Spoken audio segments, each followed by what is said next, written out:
Avez-vous vu ce livre? Pour ceux qui ont manqué la vidéo de la semaine dernière, je mets le lien ici.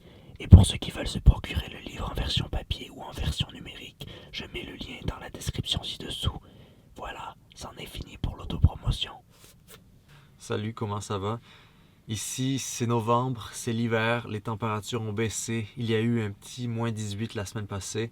Là, on annonce des neiges. C'est vraiment... on est encore l'automne, mais ici au Québec, on sait que c'est l'hiver qui s'en vient. Et j'aimerais parler dans cette vidéo rapidement de... Rapidement. On va prendre son temps aussi, je vais aller en détail, mais de 4 ou 5 choses sur comment se préparer au froid, comment se préparer à l'hiver quand on vit dans son campervan.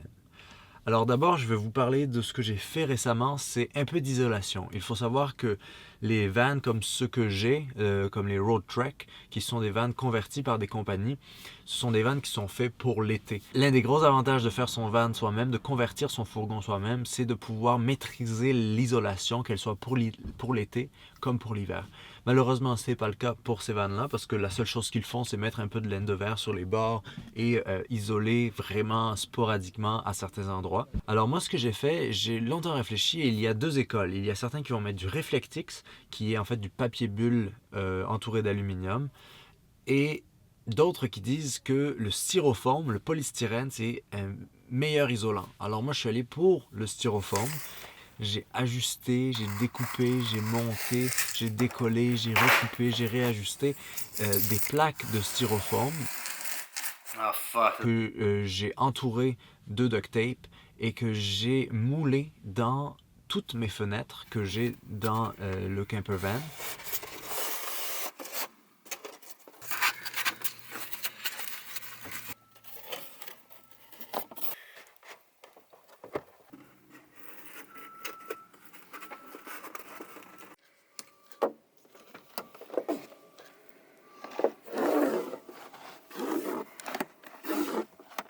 À l'avant de mon pare-brise, je mets une plaque de Reflectix pour vraiment éviter les infiltrations d'air. Parce qu'en fait, pour l'isolation, il faut à la fois jouer avec l'air et à la fois se protéger des fuites d'air. Dans le fond, la thermodynamique de base, c'est utiliser l'air comme un isolant. Et avec le Reflectix, il faut avoir de l'espace pour que l'air qui rentre dans notre environnement, il soit accumulé et converti en chaleur. Et moi, dans un fourgon, on n'a pas tant d'espace. Certains vont aussi injecter certaines substances dans l'intérieur de leur fourgon, comme de l'urétrane ou des choses comme ça. Alors, je ne sais pas à quel point c'est toxique ces substances-là et d'être tout le temps entouré comme la laine de verre dans le fond. Hein, c'est pas, rien n'est bon pour la santé, mais moi je suis allé avec le styrofoam. La deuxième partie que vous attendez sûrement tous, c'est le chauffage. Comment on se chauffe dans un campervan. Il y a plusieurs techniques, il y a plusieurs façons de chauffer. Moi, ce que j'ai, c'est une chaufferette au propane qui est intégrée. Ici, voici le thermostat. Mais j'ai également un chauffage portatif au propane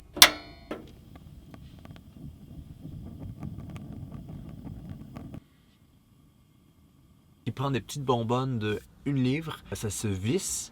Une bonbonne comme ça va durer... Ils disent que ça dure jusqu'à 6 heures. Il existe deux modes de fonctionnement. Un mode en high qui fait à peu près, je crois, 8000 BTU. Et un mode en low qui, lui, fait 4000. Donc, qui permet d'économiser un peu du propane. Ça, c'est très, très, très pratique quand on se change. Il n'y a rien de pire que se changer dans un van quand il fait très, très, très froid dehors. Et ça, je dirais que c'est encore une fois un autre petit confort qui permet de bien se chauffer. Alors c'est au propane, donc il faut toujours laisser une petite aération. Je la laisse souvent à l'avant du véhicule. Et je ne le laisse pas la nuit, parce que la nuit, j'ai mon sleeping bag qui est un sac de couchage -15 qui est extrêmement performant. Donc c'est vraiment avant d'aller me coucher et le matin pour me lever. Une autre chose qui va produire de la chaleur, c'est la cuisine. J'ai mes petits brûleurs au gaz, donc là ça chauffe vraiment beaucoup. Une chose par contre avec le chauffage au propane, c'est que ça va produire de la chaleur, mais également produire beaucoup d'humidité. Parce que le propane, ça génère beaucoup d'eau et de condensation, encore plus dans des compartiments fermés comme ça. Et donc ce que j'ai, c'est pas vraiment performant, mais c'est très pratique à avoir. Ça, c'est un humidificateur portable, un humidificateur, je vais y arriver, un humidificateur, dis ça rapidement, un humidificateur qui est rechargeable. Faut que je le trouve, ici. En fait, comment ça fonctionne? Il va avoir une durée de vie à peu près, je dirais peut-être une semaine, peut-être un peu plus, ça dépend si c'est très humide. Et ici, il y a un indicateur qui nous dit quand il faut le recharger. Et pour le recharger, c'est sur une prise, un outlet. Vous le laissez pendant une demi-journée et ça va se recharger. Et ensuite, vous êtes bon pour le remettre dans le fourgon et pour qu'il fasse sa job d'humidificateur. En fait, je dis humidificateur, mais ce que c'est un absorbant d'humidité. Alors, d'autres personnes vont utiliser d'autres techniques pour chauffer et certaines techniques sont en fait des très bonnes techniques pour éviter la condensation et l'humidité, notamment le poêle à bois. C'est quelque chose d'assez cool. Je dirais pour les plus gros fourgons, et surtout ceux qui se les font eux-mêmes, c'est une alternative qui est souvent regardée. Après, il y a également quelque chose de plus professionnel, c'est ce que les camionneurs ont, ça s'appelle un Webasto, relié au réservoir d'essence. Souvent, ça va être diesel, même si ça existe pour essence. Et ça, eh bien, vous pouvez le laisser vraiment toute la nuit et c'est un chauffage vraiment assez économique, même s'il brûle du diesel, mais pas tant. Ça coûte très cher, dans les 1000, 2000 parfois. Mais c'est un très bon investissement si vous aviez un diesel et que vous faites du camping hardcore d'hiver avec votre fourgon dans les températures de fin janvier, février, dans les moins 20. Ça c'est quelque chose que je recommanderais, mais qui est un investissement considérable. Et finalement, il y a une petite technique que je n'ai pas encore essayé, mais que peut-être un jour ce serait un drôle de projet d'avoir. C'est la technique des pots en terre cuite, que vous connaissez sûrement. Vous prenez 2 pots en terre cuite avec des petites bougies et le pot en terre cuite, je vais mettre une photo, en fait, se met par-dessus les bougies et ça va dégager de la chaleur.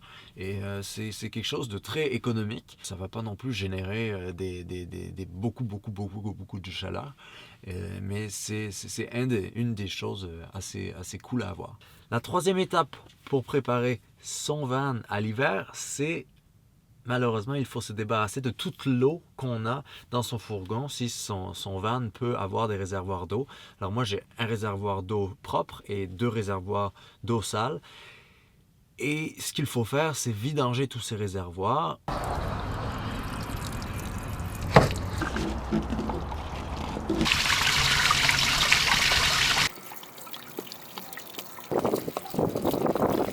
L'idéal, c'est d'aller avec une sorte de pompe, de compresseur d'air pour pouvoir vraiment vider complètement ces canalisations. Parce qu'en fait, qu'est-ce qui se passe quand ça gèle? L'eau gonfle. Et donc, le risque, c'est de faire péter les canalisations. Et ça, c'est la pire chose qu'on peut avoir. Vu que la pompe à eau est fermée maintenant, on va laisser ouvert nos robinets. Et il va surtout pas falloir oublier que le robinet de douche est ouvert lorsqu'on va remettre de l'eau dans le réservoir d'eau. J'ai ajouté du liquide antigel de plomberie, donc non toxique, dans les canalisations et dans la toilette.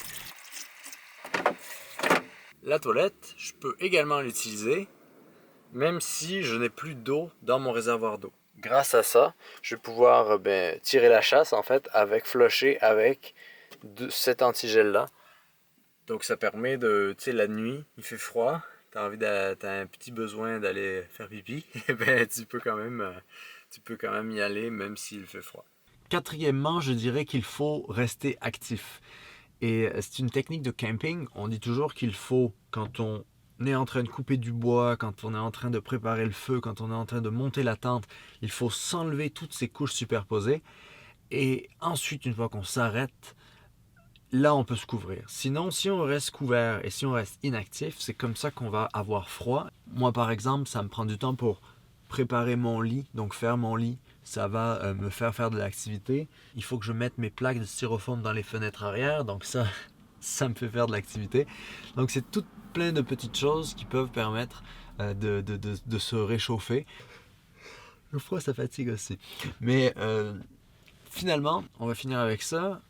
En fait, c'est le plus évident. Pour se protéger du froid, rien de mieux que des couches superposées et des bons vêtements pour se protéger. Moi, ce que je dors avec et ça tient, c'est en laine super douce et ça tient vraiment chaud et on peut l'utiliser comme un bandana pour la tête, pour garder la chaleur sur la tête et les oreilles, ou comme un cache-cou. Et ça, je l'utilise quand je dors dans mon sleeping bag. C'est un Marmot, je vais vous dire le modèle. Marmot Trustles 15. Donc ça veut dire 15, c'est en Fahrenheit, 15 Fahrenheit. Donc ça fait 15 moins 30.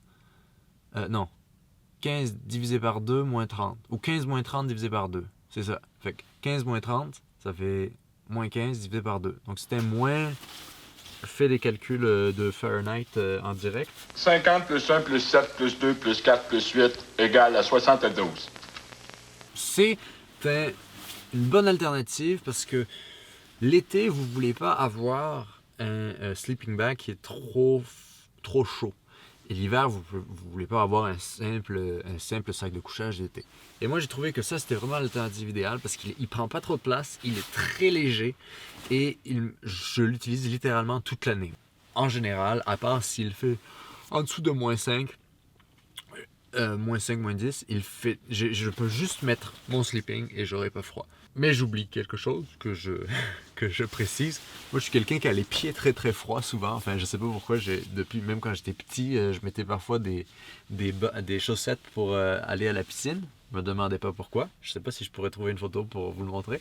Mais c'est super important d'avoir des super bons bas. Rien de mieux quand on est dans l'inconfort d'avoir des mini-conforts comme surtout le linge qu'on porte.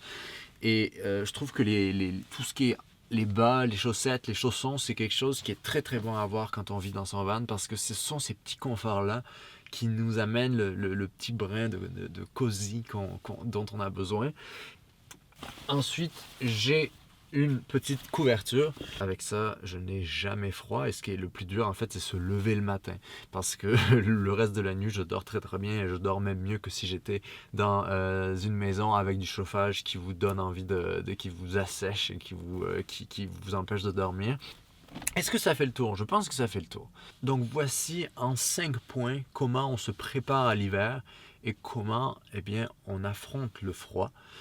Moi, je ne pense pas rester là quand il va y avoir des grands froids, mais le mois de novembre, le mois de décembre sont très imprévisibles parce qu'il peut y avoir des grosses tempêtes de neige, comme parfois il peut y avoir un redoux. Mais moi, je considère qu'il va y avoir le pire scénario, qu'il va y avoir un grand froid et des neiges. Donc, voici un peu comment je me prépare, même s'il y a toujours des choses qu'on oublie. On n'est jamais parfaitement préparé. Mais j'espère que ça vous aidera à visualiser un peu ce que les gens font quand ils vivent dans leur van l'hiver au Canada. Donc, on se dit à la prochaine vidéo. Je sais pas trop qu'est-ce que ça va être la prochaine vidéo, mais en tout cas, je vous remercie. Alors, j'aurais dû le dire au début de la vidéo.